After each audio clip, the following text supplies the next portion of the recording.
Muli isang magandang araw sa ating lahat. At ngayon po ay ating pagpapatuloy. Ito pong ating daily devotions. At ngayon ko lang hindi ma-upload itong mga chapters po na natitira sa ating pong series of Knowing Jesus in the Book of John. Nasa chapter 18 na po tayo para po sa May 29 at chapter 18 also para sa May 30 at chapter 19 para po sa May 31. At yun po gawa ng aking mga inaasikaso concerning my mother na siya ay dumadaan sa karamdaman ngayon, ay patuloy nga na ang tangi ho natin magiging kalakasan ay ang pagtitiwala sa ating Panginoon at para po sa ating pangbungad na devotion. Tayo po ay saglit na manalangin. Muli, dakilang Ama, salamat po sa iyong mga kabutihan at katapatan. Thank you for the strength that comes from you, from the faith that you are giving sa bawat nagtitiwala at na lumalapit at naghihintay sa iyo pong presensya. Patuloy mo kaming gabayan sa aming pong devotion ngayon at kayo mag-bless sa bawat isa na makakarinig ng daily devotion na ito. Ito ang aming dalangin sa ngalan ni Jesus. Amen.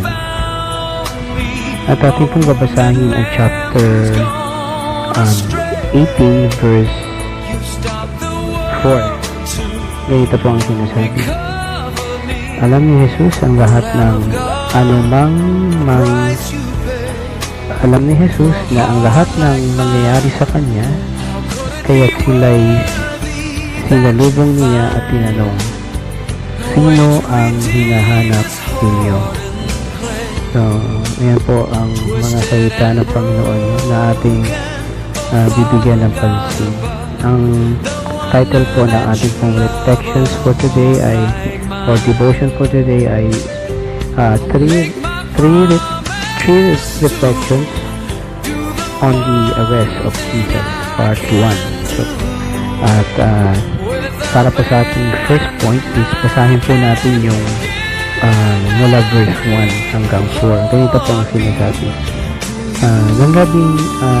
Nang masabi ni Jesus ang mga bagay na ito, umalis siyang kasama ang mga alagad. Pumunta sila sa ibayon ng Patis, Cedron, at pumasok sa isang halamanan doon. Ang lugar na ito ay alam ni Judas na nagkanulo sa kanya, sapagkat madalas magpunta roon si Jesus at ang kanyang mga alagad. Pumaroon si Judas kasama ang ilang bantay sa templo at isang pangkat ng mga kawal na padala ng mga punong saserdote at ng mga pariseo.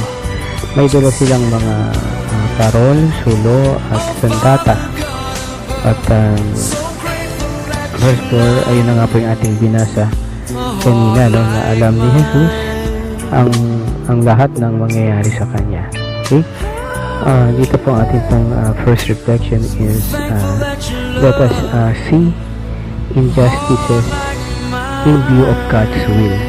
Ito po yung pagkakataon na kung saan ay katatapos lang na ipanalangin ni Jesus ang kanyang mga alagad na ayun nga, magkaroon sila ng unity at maging matatag ang kanilang kalooban dahil nga sa nalalapit na ring paglisan ni Jesus para tubusin ang ating mga kasalanan, at sa kanyang muling pagkabuhay ay tayo ay kanyang bibigyan, no, ng walang hanggang buhay, at siya'y makakasama natin sa takdang panahon na maghahari sa kalangitan.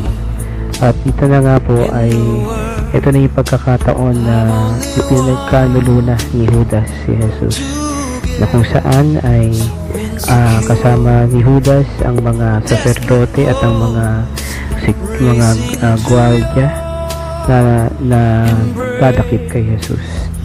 At dito nga sa verse 4, kung mapapansin nyo dyan na sinabi dyan, alam naman na ni Jesus yun. Kaya si Jesus na mismo yung sabi dyan, sumalubong sa mga kasama ni Judas at yung mga sacerdote na yan, at tinanong kung sino ang hinahanap ninyo. Dito, ang napansin nga natin dito na may mga hindi makatarungang nangyayari madalas o minsan sa ating mga buhay. Subalit, kung minsan tila ba hindi natin nakukuha yung justice sa lupa, pero sabi nga nila, pagtingnan natin sa langit ay wala na ang lahat ng yan, ay mapapawi ng lahat ng ating mga naranasang mga injustices sa buhay po natin. At dito nga maniniwala ako na si Jesus ay meron na siya talagang buong pagtanggap at the very beginning na kung ano ang mangyayari sa kanya.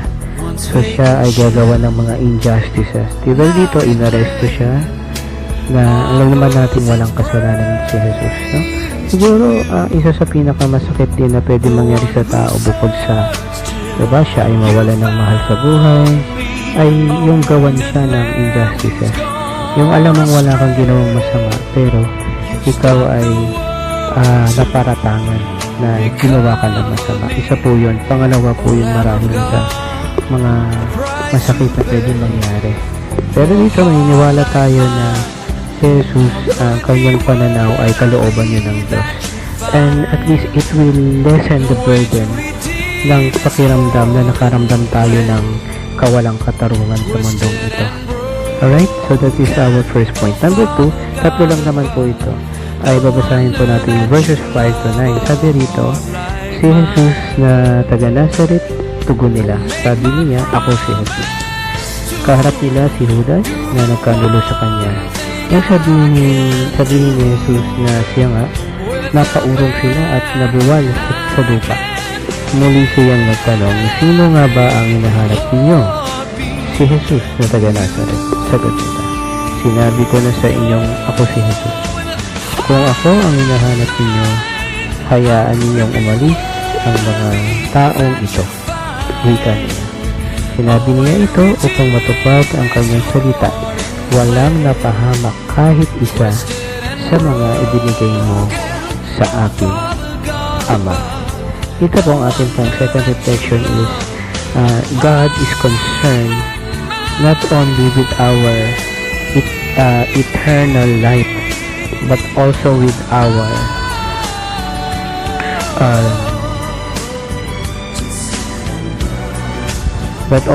our daily security, no?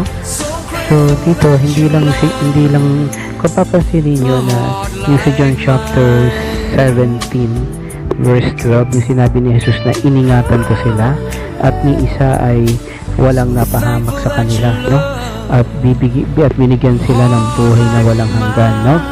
At dito ay mas nabigyan din ng linaw na ang tinutukoy din hindi lang yung buhay na walang hanggan sa langit kundi dito nilinaw nga dito sa pagkakasulat ni John the Beloved na sinabi ito ni Jesus upang matupad ang kanyang salita, yung walang mapahamak kahit isa sa mga ibinigay ng Diyos Ama kay Jesus, no? Ibinigay mo sa akin, Ama, sabi ni Jesus.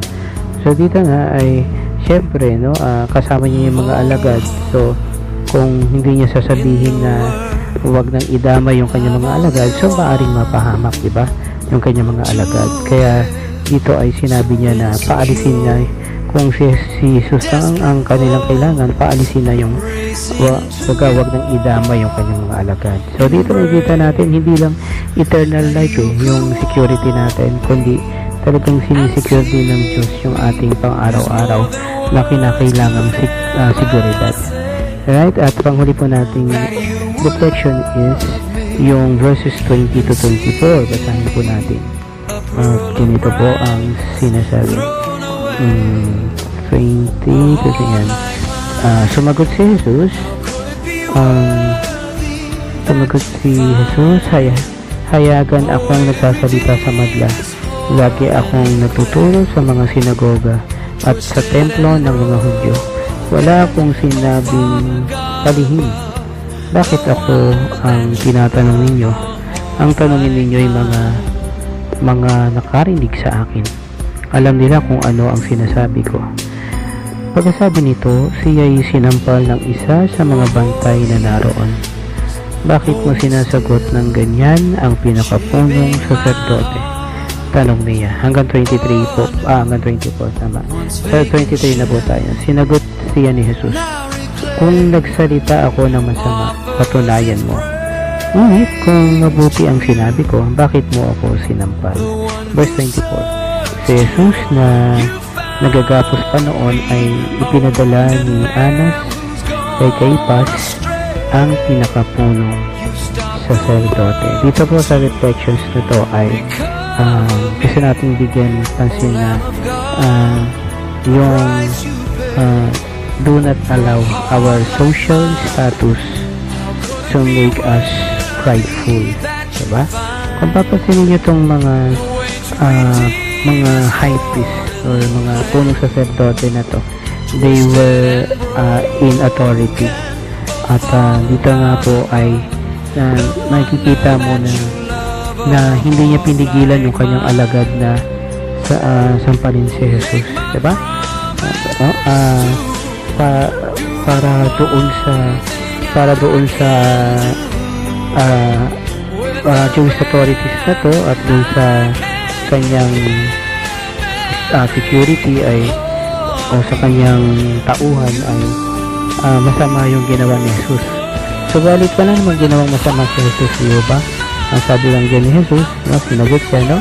Sabi niya kung ayun nga po, no, wala namang ginawa ang Panginoong Jesus na masama. Sumagot lang naman siya sa sagot. Sumagot lang naman siya sa tanong, no? At bigla na lang siyang sinampal, no, ng isang gwardiya ng Jewish authorities na ito. Na ba't natin ito binibigyan ng pansin? Kasi nga, no, sometimes yung mga simpleng bagay lang na in conflict tayo, lumalaki because of pride, no? Ayaw natin magpatalo, ayaw nating manahimik, gusto nating patuloy na patunayan tayo yung tama, tayo yung nasa posisyon, diba? Katulad nga nitong Jewish authorities na ito na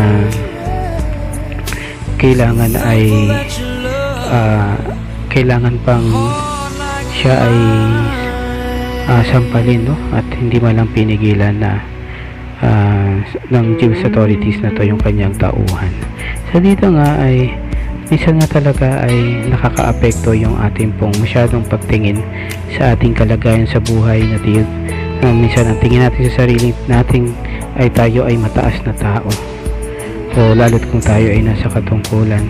At minsan sa mga simpleng bagay na ating mga in conflicts with the family, mayroong di mga pagkakasundo, minsan simpleng bagay, lumalaki yung mga sigalot, lumalaki yung mga hindi pagkakasundo at nagiging isang malaking problema sa isang pamilya, sa isang kumpanya, sa isang simbahan, at sa kabuuan ay sa isang bansa. At dito nga ay yun nga ay gusto nating ang bigyan ng pansin na yung pagiging pangahawakan sa ating social status will lead us na maging arrogant or mayabang or prideful. So that's why we should don't allow our social status to make us prideful.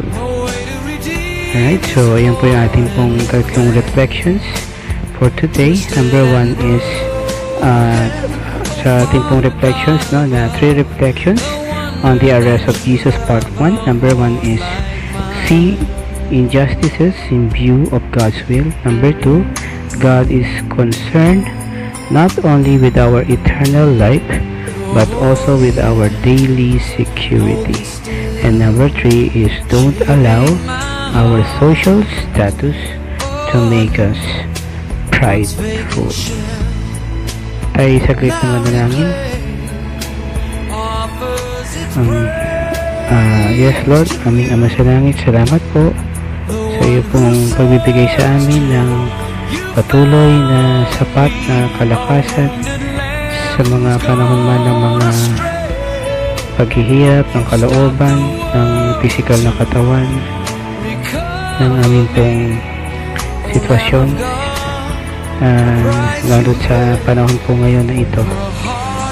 Kayo lamang Panginoon ang patuloy naming aasahan at patuloy mo pong iparanas ang iyo pong awa sa amin, ang iyong pag-ibig. Siya pong magiging kalakasan po namin at ang iyong mga salita. Salamat po muli sa mga paalala at pagpapalakas na nanggaling sa iyong mga salita. Ito ang aming dalangin sa ngalan ni Jesus. Amen.